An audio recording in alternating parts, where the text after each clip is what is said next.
حضرت ابو ہریرہ رضی اللہ عنہ سے روایت ہے، نبی صلی اللہ علیہ وآلہ وسلم نے فرمایا، قرآن مجید میں ایک سورت ہے جس کی 30 آیتیں ہیں، اس نے اپنے پڑھنے والے کی شفاعت کی حتیٰ کہ اس کی مغفرت ہو گئی۔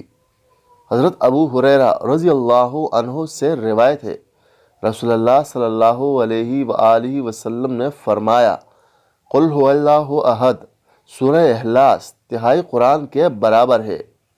حضرت انس بن مالک رضی اللہ عنہ سے روایت ہے، رسول اللہ صلی اللہ علیہ وآلہ وسلم نے فرمایا، قل هو اللہ احد سورہ اخلاص قرآن کے تیسرے حصے کے برابر ہے۔ حضرت ابو سعید بن معلی رضی اللہ عنہ سے روایت ہے، رسول اللہ صلی اللہ علیہ وآلہ وسلم نے مجھ سے فرمایا، کیا میں مسجد سے نکلنے سے پہلے تجھ کو قرآن مجید کی سب سے بڑی سورت نہ سکھا دوں؟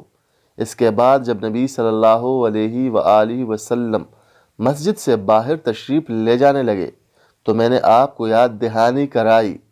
آپ صلی اللہ علیہ وآلہ وسلم نے فرمایا، الحمدللہ رب العالمین۔ یہی 7 مثانی 7 بار بار دہرائے جانے والی آیات ہیں، اور یہی قرآن عظیم ہے جو مجھے دیا گیا ہے۔